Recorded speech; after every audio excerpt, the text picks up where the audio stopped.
intentar mostrar la posición que ocupa el maestro de Foucault, Georges Canguilhem, en la peculiar historia de la filosofía que se deriva de las intervenciones Foucaultianas. He hecho un rastreo utilizando tanto los libros de Foucault como las contribuciones en Die como la totalidad de los cursos publicados. Y esa es una parte de este trabajo. Claro, la imagen o el retrato de Canguilhem que sale de un examen exhaustivo de la obra de Foucault es el de un autor que forma parte de una tradición de epistemología histórica francesa, autor de una obra además muy limitada, en el sentido de corta, que se iniciaría, según Foucault, con la tesis doctoral sobre lo normal y lo patológico del año 43. Un autor también centrado en temas muy restringidos, muy delimitados, muy modestos en su alcance: la historia del concepto de reflejo, la historia del concepto de célula, la delimitación histórica de la diferencia entre lo normal y lo patológico. Un autor que se ocuparía además de disciplinas científicas no nobles, no la física, no la astronomía, no las disciplinas más formalizables, sino la ciencia biológica. A partir de esta representación, que es la dominante también entre los comentaristas iberoamericanos de Foucault, esta representación de Canguilhem, se encuentra formando parte de una tríada muy conocida, la tríada que tanto Foucault como los discípulos de Althusser contribuyeron a asentar como una interpretación más extendida, la tríada formada por Bachelard, Canguilhem, Foucault. Canguilhem queda ahí un tanto desdibujado porque es discípulo de Bachelard y anticipador de las ideas de Foucault, por lo cual Canguilhem queda ahí un poco en tierra de nadie. Foucault también insiste en que la contribución más importante de su maestro fue haber contribuido, haber colaborado para que la filosofía francesa de los años 60-70 se desvinculara definitivamente de la filosofía del sujeto, que había sido dominante en el panorama filosófico francés desde los años 30. Esta representación de Foucault, de Canguilhem, como historiador de la ciencia y como epistemólogo, es la más difundida, pero sin embargo es una representación que, después del redescubrimiento de la obra de Canguilhem, que se ha producido a partir de los años finales del siglo pasado, del siglo XX, es una representación que se desmorona completamente. Una representación en la que, como digo, Foucault, junto en buena medida a los discípulos, algunos discípulos de Althusser, ha contribuido a asentar en la visión extendida de la historia de la filosofía. ¿Por qué se ha venido abajo esa representación? De Canguilhem se han redescubierto, ya se repertoriaron a mediados de los años 90, más de 100 trabajos, más de 100 artículos publicados desde el año 1926 hasta el año 43, en que defiende su tesis doctoral de medicina. Son artículos, la mayoría, de temática ético-política, no de temática epistemológica. También se han editado, se han sacado a la luz 2 libros, el de los campesinos y el fascismo, que es una obra más corta, y un tratado de lógica y de moral. Todo esto dentro del trabajo colectivo emprendido desde el comienzo ya del siglo XXI. Por supuesto, fallecido Canguilhem, para editar sus obras completas, han salido ya 2 volúmenes. El primer volumen recoge precisamente todos esos trabajos que Foucault no llegó a conocer. Foucault nos tiene en cuenta, obviamente, del Canguilhem joven. La crítica en general tiende a señalar que la dedicación de Canguilhem a la historia de la ciencia y a la epistemología sería muy tardía, muy restringida, muy limitada. Se iniciaría fundamentalmente con el libro sobre el reflejo, la tesis de historia de la ciencia de Canguilhem, publicada en el año 55, o sea, cuando Canguilhem tenía más de 50 años. Es cuando comienza a dedicarse a la historia de la ciencia, a la epistemología histórica. Junto a esto hay que señalar la apertura a partir del 2004-2005 de los archivos de los fondos Canguilhem, que están en el centro del CAPES, Filosofía de la Ciencia del Polo Normal Superior. Yo tuve la suerte de trabajar en ese centro el año pasado y ahí nos encontramos también un fondo enorme de obras inéditas de Canguilhem. Fundamentalmente son conferencias, son cursos, donde aparece un Canguilhem completamente diferente al que estamos acostumbrados, un Canguilhem que defiende una filosofía sustantiva, con pretensiones totalizantes, una filosofía entendida, autocomprendida como filosofía de los valores. De manera que el valor de la verdad y los valores que tienen que ver con la ciencia, con la epistemología, ocuparían una posición muy restringida en un concepto de la experiencia humana como una pluralidad de valores que serían distintas modulaciones de la vida.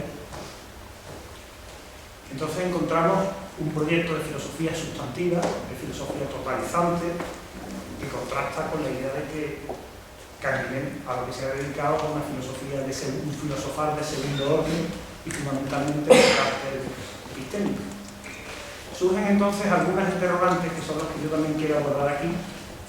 Una primera, que la abordaré más de pasada, que es hasta qué punto se sostiene y qué valor tiene la división que hace Foucault dentro de la tradición de la filosofía francesa contemporánea entre filosofía del concepto y filosofía del sujeto.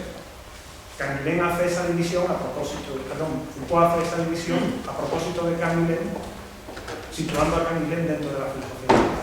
Vamos a ver esa división, que es importante a la hora de hacer la historia de la filosofía contemporánea en Foucault, a qué punto se sostiene o qué significado tiene.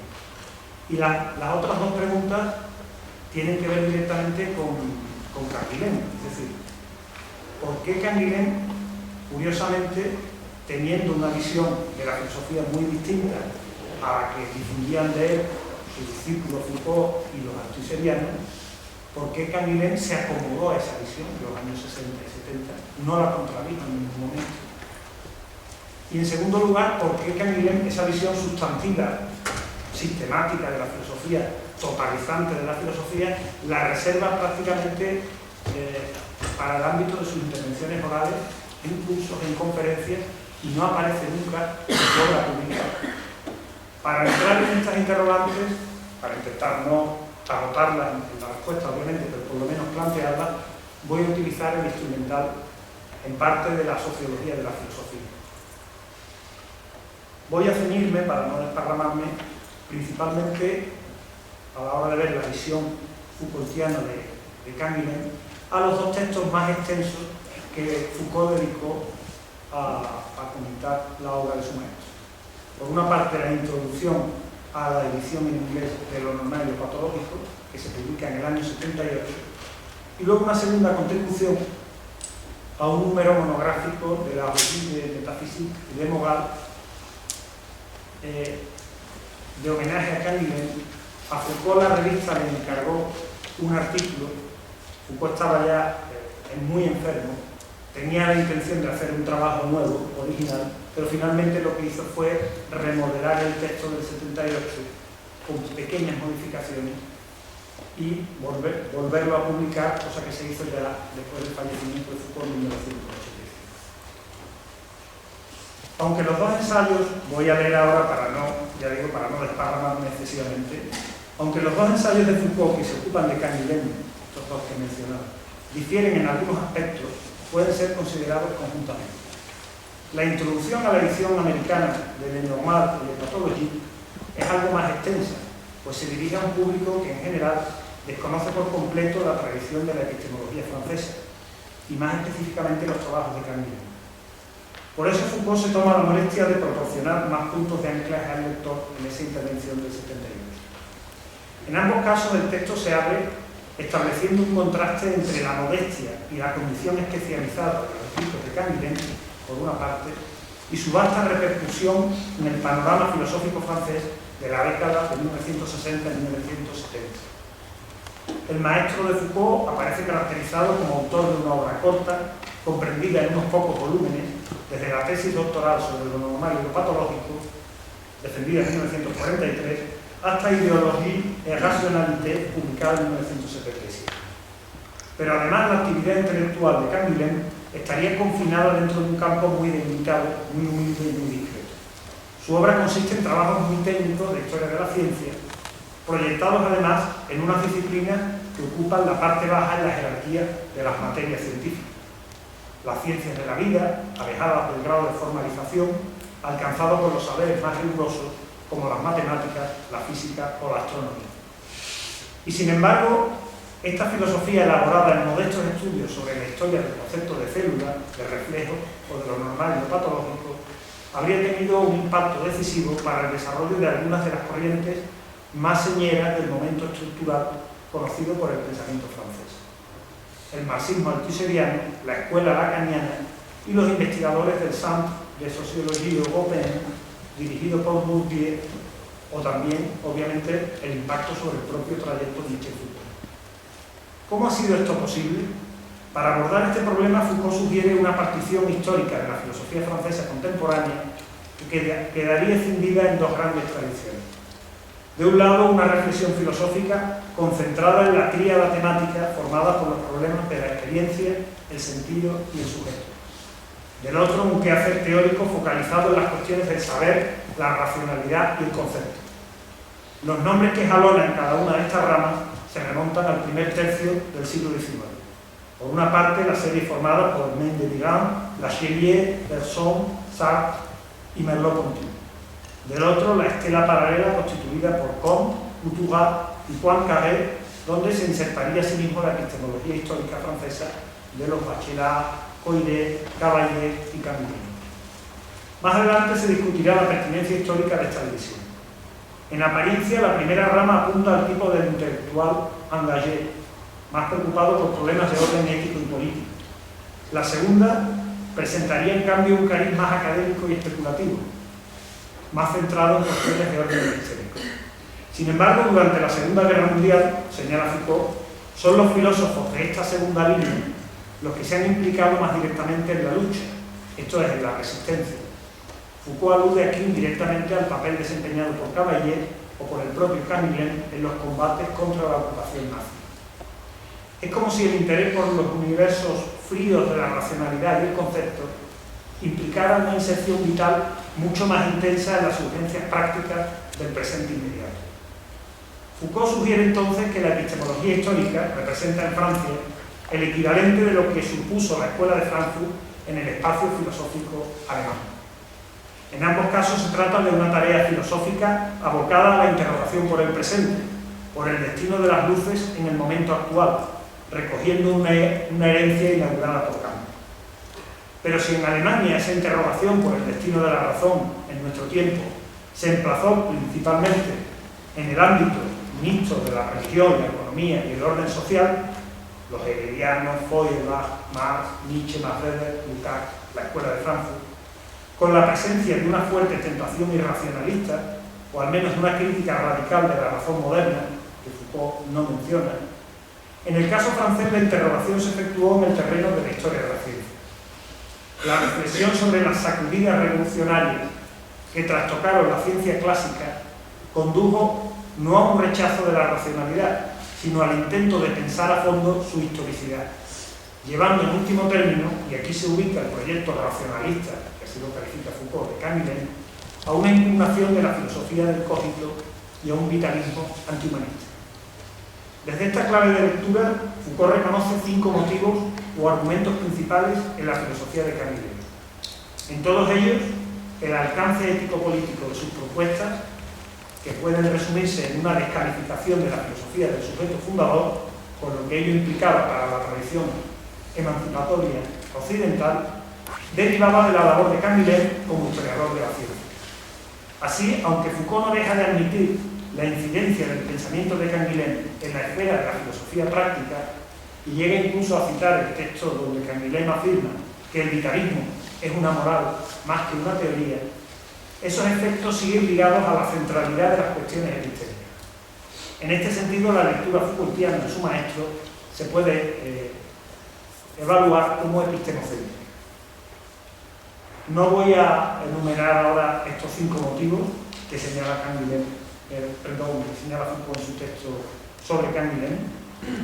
Lo que me interesa es más bien interrogarme por qué sentido tiene esta colocación de Canguilhem en la tradición de la filosofía del saber, de la racionalidad y el concepto, ¿Es pertinente desde el punto de vista histórico o tiene un valor puramente estratégico dentro de las luchas que vertebraban el campo filosófico francés? La subdivisión entre las dos tradiciones francesas, popularizada y profundizada por Foucault en 1984, aunque anticipada por el propio Canguilhem en 1967, partiendo de una sugerencia realizada a su vez por Cavallés 3 décadas antes, ha sido objeto de una intensa discusión en los últimos 20 años. En mayo de 2004 se llegó incluso a celebrar en la Universidad de Lille 3 un coloquio dedicado monográficamente a este asunto de la división entre filosofía del concepto y filosofía del sujeto. Un coloquio que acabó cobrando forma de un libro colectivo publicado en el 2009. Aunque algunos defienden la pertinencia historiográfica de la dicotomía en cuestión y llegan incluso a retrotraerla hasta la filosofía francesa del siglo XVI, o estiman al menos su valor heurístico, la mayor parte de los historiadores de la filosofía la considera inadecuada. No solo las tríadas semánticas contrapuestas por Foucault, experiencia versus saber, sentido versus racionalidad, sujeto versus concepto, se prestan a confusión. Al decir filosofía del sujeto se quiere decir en realidad filosofía de la conciencia. No es posible oponer una filosofía de la experiencia a la filosofía de la conciencia. Hay que recordar también que esa partición no separa a dos compartimentos estancos. Entre los filósofos de una y otra corriente acontecen intersecciones y préstamos. Sucede también que desde esa dicotomía resulta imposible clasificar a ciertos filósofos contemporáneos muy relevantes para la filosofía francesa, caso de Renouvier, de Deleuze o de Derrida. Por último, como ejemplifican los propios casos de Foucault y de Canguilhem, ningún filósofo puede ser encuadrado de una sola pieza como filósofo del concepto o como filósofo de la conciencia, pudiéndose encontrar con frecuencia en el curso de su trayectoria, desde el blanco al negro, pasando por toda la escala posible de grises. Pero el hecho de que la dicotomía en cuestión no sea un buen útil historiográfico para entender el panorama de la filosofía francesa contemporánea no la convierte en irrelevante o ilusoria. Su valor es sobre todo polémico, estratégico. No se trata de un instrumento de objetivación del campo filosófico, sino de una categoría indígena utilizada en ese mismo campo, empleada por los protagonistas para actuar y ordenar desde una perspectiva estrábica, bizca, simultáneamente filosófica y política, su universo simbólico de pertenencia. Aquí pueden servir de ayuda los argumentos de los sociólogos. La subdivisión Foucaultiana es una categoría indígena incorporada por los propios pensadores en sus procesos de socialización intelectual y en las luchas que entablan para definir los envites que componen el territorio filosófico, el orden del día. La partición entre filosofía del concepto y filosofía de la conciencia no lo explica todo, pero indica tomas de posición que operan en la institución filosófica. Foucault considera esta dicotomía como propia de, lo que dice literalmente, una sociología de los medios intelectuales franceses. Aunque él mismo, el propio Foucault, no se ocupa de analizar las condiciones sociales, es decir, la distribución de recursos o tipos de capital que corresponden a los filósofos situados en uno u otro pueblo. Considerados masivamente y de forma simplificada, es más probable que los filósofos de la conciencia procedan de familias parisinas, donde además el capital económico prima sobre el cultural y donde el ethos mundano e intelectual prime sobre el puramente académico o profesoral. Correlativamente, los filósofos del concepto tienden a presentar un origen provinciano, debiendo toda su carrera a la posesión, por herencia o por conquista, de capital cultural y no tanto de capital económico. Esta estimación sociológica, sin embargo, no explica por sí misma las alternativas teóricas preferidas por un autor, sus cambios de trayectoria o las posiciones políticas que adopta. La dicotomía, por tanto, utilizada por los agentes para efectuar agrupaciones generacionales y situarse respecto a la herencia recibida dentro del campo, posee límites rotundos, no lo explica todo. Esto queda muy claro en el caso de Canguilhem, a tenor de lo que hoy sabemos. Al escribirlo entre los filósofos del concepto, Foucault contribuía a canonizar su condición de epistemólogo e historiador de la ciencia. La lectura epistemocéntrica así realizada y la propia subdivisión propuesta se emplazaba en las coordenadas de un espacio filosófico francés escindido desde la década de los 60, por el debate entre humanismo y antihumanismo, sentido y estructura, conciencia y concepto. La posición de Foucault dentro de esta pugna teórica y política seguía la estela abierta por el grupo de filósofos enclavados entre los años 60 y 70 en una peculiar institución de élite, la École Normale Supérieure de la Rue du. Aglutinados en grupos como el Círculo de Epistemología o editando publicaciones como los Cahiers ou l'Analyse, el grupo selecto de jóvenes normalianos, nacidos en torno a 1940, seguía con asiduidad las lecciones impartidas por los venerados maestros de una o dos generaciones anteriores, seminarios de Althusser, de Lacan y de Hippolyte, y cursos de Canguilhem en el Institut d'Histoire des Sciences et des Techniques o en la Sorbonne. Algunos de ellos, estos discípulos de Althusser, anticipando la tarea de Foucault, contribuyeron decisivamente a la canonización de Canguilhem como epistemólogo e historiador de la ciencia, el caso de Pierre Macherey, Dominique Lecourt o Michel Foucault, forjando así esa tríada que se convertiría en clásica: Bachelard, Canguilhem y Foucault. Estos jóvenes lacanianos y althuserianos se oponían tanto al marxismo humanista y a la fenomenología existencial, encarnados respectivamente por personajes como Garoui o Sartre, como a la historia sorbonale de la filosofía representada por un Boyer o un Alquier. Aunque esta atmósfera de conceptomanía estaba en retirada a la altura de 1978, que es cuando Foucault publica la versión inglesa de su texto sobre Canguilhem, el discurso antifenomenológico y antihumanista seguía vivo en unos jóvenes que, entre tanto, habían pasado a las filas del maoísmo o de otros grupúsculos a la izquierda del Partido Comunista Francés, y fue incorporado con las nuevas teorizaciones del poder que florecieron en la resaca de 1968, conformando lo que se conoció con el nombre de postestructuralismo. A mediados de la década de 1960, el mismo Canguilhem, que encontró un público entusiasta en estos discípulos de Althusser y de Lacan, cargados de energía emocional, por decirlo en los términos de Randall Collins, pese a las distancias que guardaba respecto al marxismo el propio Canguilhem o respecto al lacanismo, pasaba por su propio momento antihumanista.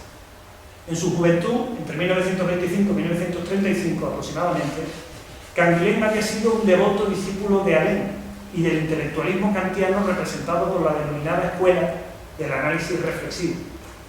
En esta tradición, el elemento unificador de la experiencia y fundamento último del juicio era el sujeto trascendental, identificado con la pura libertad contrapuesta al determinismo mecánico de la naturaleza. En el plano político, este dualismo se correspondía con un compromiso inequívoco por el pacifismo defendido por Alain. La causa de la libertad y de la universalidad de la razón era la causa de la paz, irrenunciable bajo cualquier circunstancia empírica. Entre 1935 y 1943, Canguilhem transitó gradualmente desde el dualismo intelectualista y la filosofía del sujeto trascendental hacia un vitalismo racional, pasando por la fase intermedia de una filosofía de los valores y de la acción.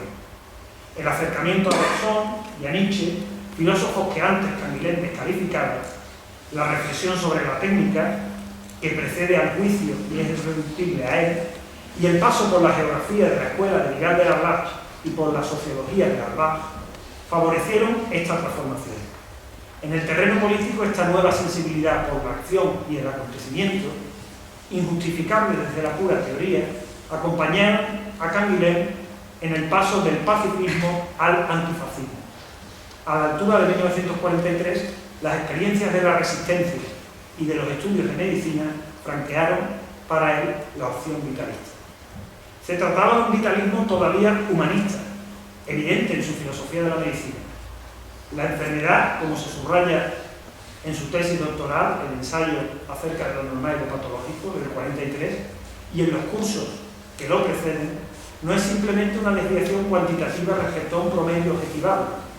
Implica toda una forma de vida, un tipo de relación normativa entre el individuo y su medio. Solo atendiendo a la experiencia vivida del organismo en su entorno y a su capacidad de crear nuevas normas ante un cambio del medio, puede evaluarse un estado como saludable o patológico. En el caso del individuo humano, esa experiencia vivida es también una conciencia.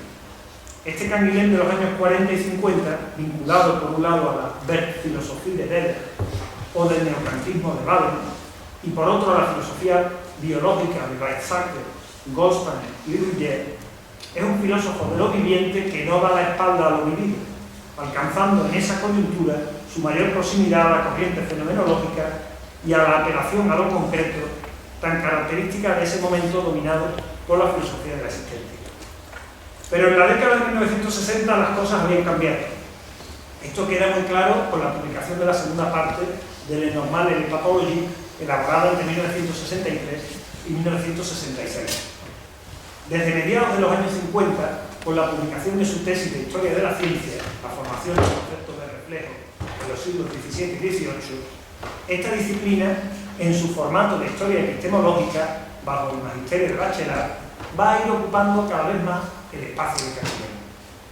El descubrimiento del ADN, la formulación del modelo de la doble hélice por Watson y Crick y su repercusión en los genetistas franceses, en Monod, en Jacob, en Boff, los desarrollos de la teoría de la información y la decisiva lectura de las palabras y las cosas por Canguilhem alteraron de nuevo su trayectoria intelectual. Sin dejar el apego con la filosofía de los valores y sin abandonar la concepción de la vida como relación entre el individuo y su medio, el nuevo escenario intelectual y científico le obligó a repensar la relación entre vida y concepto. Situado frente al intelectualismo, Canguilhem rechazaba la reducción de la vida a la teoría, pero frente al irracionalismo cuestionaba la inconmensurabilidad entre la vida y el concepto. La vida, y aquí los hallazgos de la genética parecían concordar en esos años con el modelo lingüístico triunfante de las ciencias humanas, estaba estructurada como un lenguaje, consistía en un logos, una información encofrada a escala molecular y sometida a los azares y a los errores inherentes a su transmisión. Ese logos no era inmanente a un sujeto, sino a un orden material, a la vida afrontada como trascendental objetivo. Este aparente objetivismo, maridado con la historia de la ciencia, con una historia de la ciencia que sustituía al genio creador por el análisis de redes conceptuales transubjetivas, parecía dar la razón a los que interpretaban a Canguilhem en clave antihumanista. Entro finalmente en las interrogantes que antes señalé de por qué Canguilhem aceptó esa visión que Foucault, que los severianos hablan de él como historiador de la ciencia, como epistemólogo, porque se acomodó, porque su concepto sustantivo sistemático de la filosofía no aparece en su obra publicada.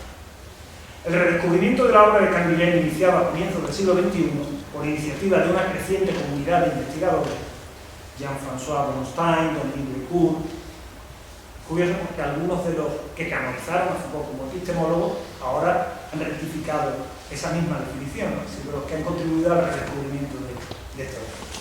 Camille Limoges, Yves Schwartz, Claude Debré, Pierre Machelet también.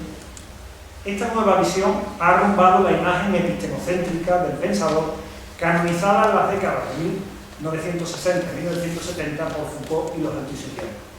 La reedición de su vasta obra de juventud, la publicación en curso de sus obras completas, la exploración de un considerable material inédito constituido principalmente por cursos, lecciones y conferencias, revela un retrato muy distinto del maestro de Foucault.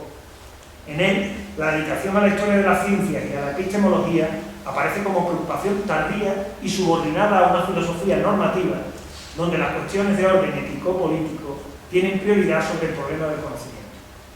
En la sumaria descripción de la trayectoria intelectual de Canguilhem, trazada con anterioridad, se enfatizaron sus cambios de orientación, el paso de una filosofía del juicio, inspirada por Alain, a una filosofía de los valores y de la acción, muy influida por Bergson y por la Werkphilosophie, y el tránsito posterior hacia un vitalismo inicialmente de sesgo humanista y posteriormente de aparente orientación antihumanista. Esta representación fragmentaria no hace justicia en realidad al filosofar de Canguilhem. Este aparece sobre todo si se consultan algunos de sus cursos inéditos, como un proyecto sumamente coherente, donde las variaciones de la trayectoria pueden ser comprendidas como aspectos de una misma intención, y donde la inspiración de la etapa precedente no desaparece en la posterior, sino que es elaborada en un plano distinto. En efecto, Canguilhem conservó siempre, desde su formación bajo el magisterio de Alain, la concepción de la filosofía como un acto de juicio, una evaluación. En este sentido, la filosofía no es ontología, no formula una teoría de los entes, es axiología, o si se quiere, en la acepción de Canguilhem, es metafísica, en tanto su problema se localiza más allá de los hechos, en el ámbito de los valores. Pero la filosofía, defendía este asiduo lector Max Weber, no dicta valores, los encuentra en una relación conflictiva, en una experiencia plural. La tarea de la filosofía consiste en arbitrar su jerarquía, en valorar la relación de los distintos valores. En su paso del intelectualismo a la filosofía de la acción, a través de una reflexión sobre la técnica, Canguilhem descubrió que el valor de la técnica se enraizaba en la resolución de necesidades vitales. Por eso el comportamiento técnico estaba hallado en la vida animal. Por eso la técnica operaba en un plano axiológico diferente al de la ciencia, al de la verdad. Los tanteos, los errores del saber técnico preceden y constituyen el punto de partida del conocimiento teórico, no al revés. La apertura del vitalismo, a través del doble compromiso con la resistencia y con los estudios de medicina, supuso no un rechazo, sino una profundización en esta filosofía de los valores. La evaluación realizada por el sujeto consciente, no ya el sujeto teórico de la ciencia, sino el práctico de la técnica, tenía su raíz en la vida concebida como actividad valorativa, como normatividad. La vida desde el nivel mismo de la célula e incluso a escala molecular, desde la proliferación de errores que implica la transmisión del mensaje genético, es creación de normas a partir de la relación entablada entre el organismo y su mente. Esta normatividad del viviente, descubierta en el normal, en Hepatology, es la que funda a su vez una historia normativa de las ciencias biomédicas, desarrollada por Canguilhem cuando ya estaba bien entrada su madurez. La vida, por tanto, se dice de muchas maneras, se modula en una diversidad, de lo que llama Canguilhem allure, desde cursos normativos. De ahí el perspectivismo de la filosofía canguilhemiana. Estos distintos sistemas normativos operan ya en ausencia de toda conciencia, en los organismos, en la esfera del instinto y de la técnica, seleccionando las posibilidades del medio a partir de las necesidades. Derivados de ese plano originario emergen en la conciencia crítica, dice Canguilhem, los valores de la ciencia, donde la potencia es referida al valor de la realidad, y del arte, donde la realidad es referida a la potencia. Sobre la creatividad de las normas vitales, abriendo un plano de experiencia nuevo, dice Canguilhem, se instruyen las normas sociales. La filosofía, por último, es la evaluación de los distintos valores, poniéndolos en relación con la propia normatividad vital. Canguilhem, por tanto, lejos de acantonarse en un trabajo especializado de epistemólogo e historiador de las ciencias, engloba estos cometidos en una filosofía sustantiva, en una empresa intelectual de horizonte totalizador. Sin embargo, y esta tendencia se acentúa en la madurez, los pronunciamientos metafilosóficos de Canguilhem son infrecuentes, limitados a sus intervenciones orales y casi inexistentes en su obra publicada. ¿A qué puede deberse esta discreción? Las lecturas epistemocéntricas que se hacían de su trabajo. Se ha hablado a menudo de la modestia y de la reserva de Canguilhem acerca de sí mismo. Siempre se negó a definirse como filósofo y siempre se autocalificó como modesto profesor de filosofía. Se ha comentado su autocontención permanente, que a veces estallaba en explosiones de cólera. Siempre se consideró un humilde profesor, rechazando como si se tratase de un pecado de iblis los calificativos de filósofo. Estos rasgos de carácter no son fortuitos, tienen una sociogénesis en cuyos pormenores no puedo entrar ahora. De fuertes raíces campesinas y provincianas, Canguilhem siempre consideró una suerte de milagro, logrado gracias a su esfuerzo estudioso, haberse convertido primero en normandián y luego tardíamente en profesor de universidad. Nunca se adaptó a las maneras cortesanas que rigen la vida académica, pero fue un oblato del sistema escolar, al que debía todo lo que era. Siempre se mantuvo fiel al mismo, fiel al mundo académico, desempeñando con laboriosidad y sin queja las tareas administrativas más tediosas.